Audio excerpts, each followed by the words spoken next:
We all know what Friday is, right? June 20th, West Virginia Day. You know, the day back in 1863 during the Civil War when West Virginia seceded from Virginia and became its very own state. Jerry West portrayed on the NBA logo, West Virginia native. It is the largest producer of coal in the region, and how can we forget it's one of the states embroiled in that nasty little Hatfield and McCoy feud. Hey everybody, Bonnie Bernstein welcoming you into our Campus Insider studio alongside our resident West Virginia collegian, Doug Chapman, #2 rushing all time at Marshall, and our Mountaineers insider, Geoff Coyle, who just happens to be a WVU alum. So we figured what better day than today than to debate which is the best football program in the state of West Virginia.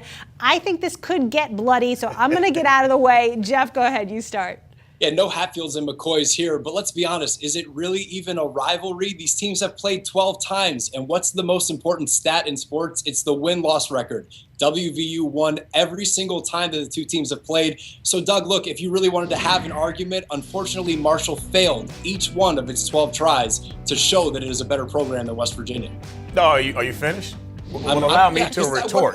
Allow me to retort, Jeffrey. You're talking about the history. Let's talk about present. But before I get to the present, you guys stopped playing us after 1997, which was my sophomore year. You waited 8 years to play Marshall again. You know why? Because there were some guys by the name of Doug Chapman, Randy Moss, Chad Pennington, Byron Leftwich. You guys didn't want to play us there. You waited 8 years. But now let's speed things up. Let's talk about right now. You guys aren't even competitive in your own conference. You want to be in a big conference. You talk about playing in the Big 12. You guys lost to Kansas and Iowa State, and you got blown out, or to paraphrase my man Emmitt Smith, blowed out 37-0 to Maryland last year, who we beat in the Military Bowl. Hey, Come now. talk to me about present time Don't now. bust on Let's my talk about chest. right now, Geoff. On set there. That's unfortunate. Hey, I'm a Maryland native, but look, you mentioned the Doug Chapmans, the Chad Penningtons, and the Randy Moss. They played in 1997 too. The first game of the season, they played up here in Morgantown. Guess who won that one? The same as who wins every time that these two teams get together. It's always West Virginia. And you want to talk more recently? Let's look back in these last 12 seasons. West Virginia's been to 11 bowl games. They've won all 3 of the 3 BCS bowl games that they've been to. In that same stretch, Marshall's only been to 5 bowl games, period. And over the course of their entire histories, it is West Virginia that is one of the top 15 programs in the nation in terms of victories. Marshall's not even in the stratosphere. And I'm not even just talking about at the Division I level. Marshall's well behind West Virginia just in overall wins, and they've always played a lower level of competition year in and year out than what the Mountaineers face every year, especially, as you mentioned, as of late. Once again, you're living in the past. We moved to 1A. We moved to the FBS level in 97. We were a 1AA team and took you guys to the wire. You guys didn't blow us out. Go do your homework and check it out. That's why they didn't want to schedule us. Now let's talk about right now. Let's take a look at your team who won, 3 games last year? Look at the way you feel. I'm sorry, 4. Did you go to a bowl game? No, we did. We finished last season ranked higher than you did. Yes, we did. And right now, we're ranked higher than you did. We went to and won our bowl game. And let's just say, who's your quarterback? What's his name again?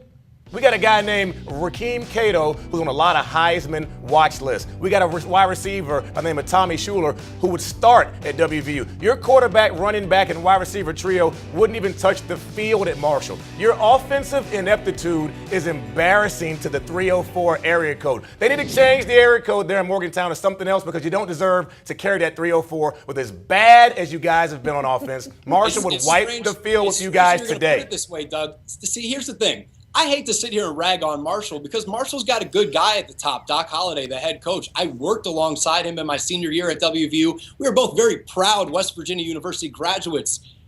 Did I just say that? West Virginia University graduate is the head coach at Marshall. So when they needed the best candidate to coach the Thundering Herd, they took a Mountaineer. And what is it? You go around the state. Perception is reality, right? When you go around the state of West Virginia, all the license plates are gold and blue. They're not that Kelly Green. They're West Virginia University gold and blue. This is the flagship program. This is where people in the state want to go on Saturdays, not to Huntington. You might as well be in Ohio. Nobody wants to go there. All right, hold on now. We don't burn couches and throw Jack Daniels bottles at our opposition when you come to Huntington. But if we want to talk about you're going in the past again, You know what? Doc Holliday saw the writing on the wall. He wanted to come to a winning program. He said, you know what? I don't want to win 3 or 4 games a year and be a doormat in a big conference. You know what? You guys like being in the Big 12? Go tell your boosters we just like being here. We don't want to be competitive. We want to lose to Kansas. We want to lose to Iowa State. We want to be scared to play Marshall. You know what? Tell your boosters that. They don't want to hear it. You guys do not want to play us. Marshall right now is the best football team in the state of West Virginia. There's only 2 of them at the FBS level.